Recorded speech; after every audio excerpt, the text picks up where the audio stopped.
प्रत्यक्षा को परेशान देखकर रुद्र ने प्रत्यक्षा को बेड पर बैठाया और फिर खुद अपने घुटने जमीन पर टेककर प्रत्यक्षा के पास ही बैठ गया। उसने प्रत्यक्षा के हाथों को प्यार से थामते हुए भी प्रत्यक्षा से कहा, मुझे समझ नहीं आता कि तुम ये सारी बातें क्यों करती हो। तुम और मैं अब एक हैं। अगर इस महल में कोई बातें तुम्हें पसंद नहीं आती और सही नहीं होती तो मैं तुमसे माफी नहीं मांगता, क्योंकि ये हमारा एक परिवार है। वैसे ही कहने के लिए तुम्हारा रिश्ता भले ही टूट गया उनसे, लेकिन वो तुम्हारा परिवार है। वैसे एक बात और है, अगर तुम्हारा परिवार ही तुम्हारी जान लेने की सोच रहा है तो मैं उनकी बात को बुरा नहीं मानूंगा, बल्कि सीधा उनकी जान ले लूंगा। इसलिए तुम मेरी फिक्र मत करो, तुम्हें तो उनकी फिक्र करनी चाहिए।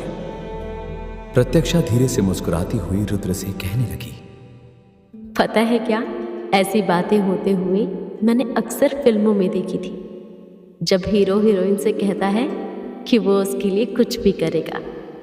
तुम्हारी बातें बिल्कुल वैसी ही हैं, बस फर्क ये है कि वो लोग कुछ पैसों के लिए काम करते हैं और तुम ये सब मुझे बचाने के लिए करते हो।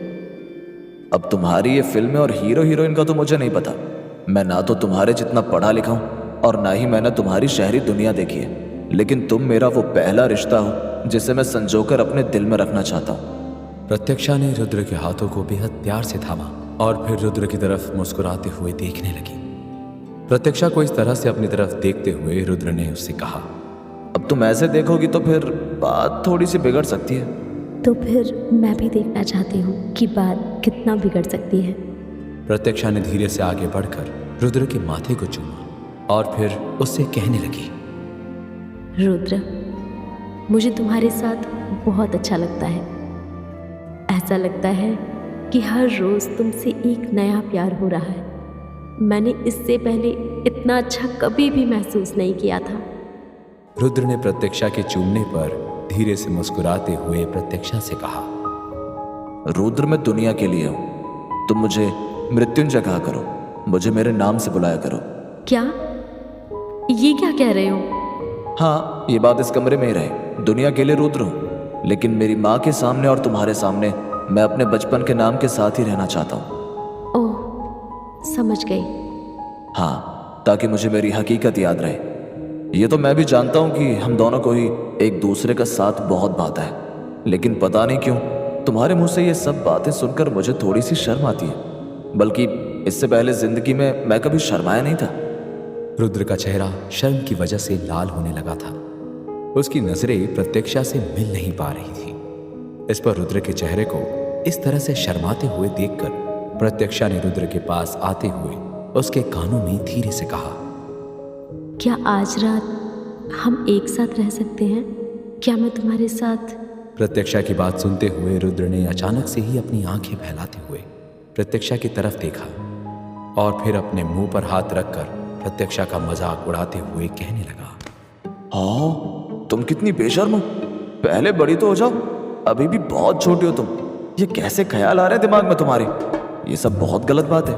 रुद्र की बात सुनकर प्रत्यक्षा ने माथा समेटते हुए रुद्र से कहा, हद है, हर दूसरा इंसान यही बोल के चला जाता है मुझे।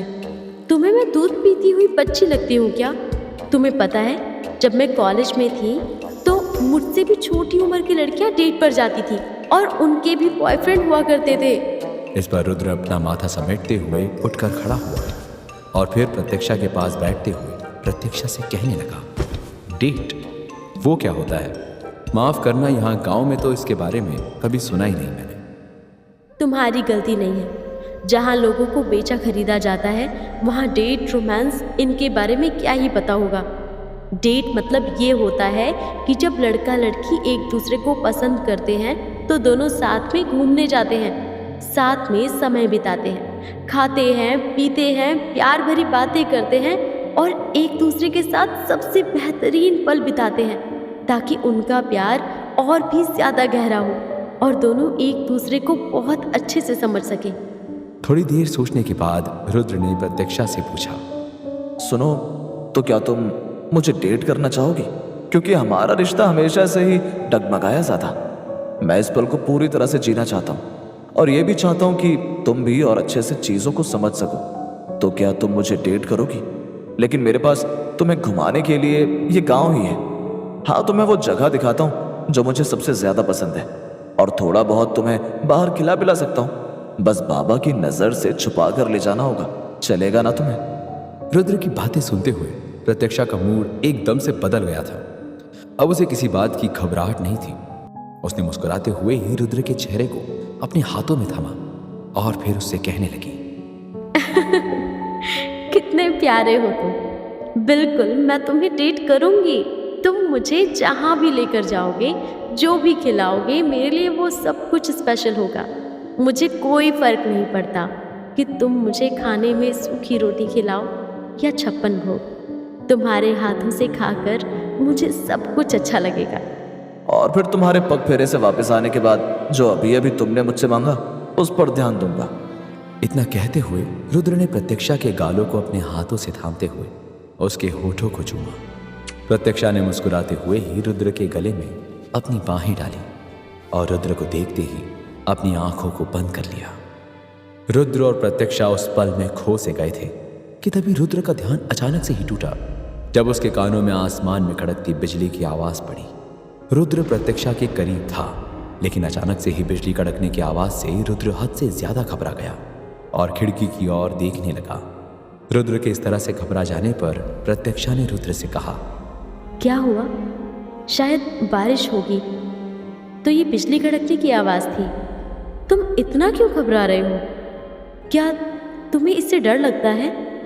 रुको, मैं खिड़की बंद कर देती हूँ। इस पर रुद्र ने हड़बड़ाते हुए ही प्रत्यक्षा से कहा, नहीं नहीं, मुझे बिजली से डर नहीं लगता, लेकिन उससे डर लगता है।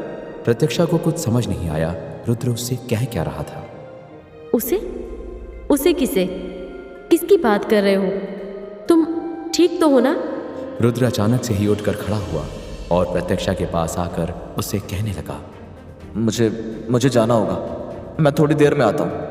रुद्र बिना कुछ सोचे समझे ही प्रत्यक्षा को वहीं छोड़कर कमरे से बाहर चला गया। रुद्र का अजीब बर्ताव देखकर प्रत्यक्षा ने अपने मन में ही सोचा, इससे क्या हुआ? मैंने कुछ गलत तो नहीं कर दिया? शायद उसे मेरे साथ ये सब करते हुए अजीब लग रहा हो। उम्र का फासला उसे शायद परेशान कर रहा होगा, लेकिन वो ये कहकर क्यों गया कि उसे डर लगता है बिजलियों से? किसकी बात कर रहा था ये? प्रत्यक्षा ने रुद्र के जाने के बाद तुरंत ही उसके पीछे जाना चाहा, लेकिन दरवाजे तक पहुंचने के बाद ही उसने देखा कि रुद्र अचानक ही कहीं गायब हो चुका था। क्या ये इतनी जल्दी कहाँ गायब हो गया? ना तो सीढ़ियों पर है और ना ही आसपास है। अभी 2 ही मिनट तो हुए हैं उसे कमरे से बाहर निकले हुए। प्रत्यक्षा ने खिड़की से बाहर देखते हुए बिजली की ओर देखकर मन में ही सोचा, वो बहाना बनाकर चला गया है बस। मैंने ही कोई जल्दबाजी कर दी या फिर मुझसे कोई गलती हो गई। वो पहले से ही ये जग रहा था, शायद उसे बुरा लगा होगा, लेकिन फिर भी मैं उससे एक बार माफ़ी मांग लूँगी। प्रत्यक्षा को खुद में ही अजीब सा महसूस होने लगा था। इस पर प्रत्यक्षा खिड़की के पास खड़े होते हुए बाहर के बिगड़ते मौसम को देखने लगी। इसे तो बहाने बनाने भी नहीं आते।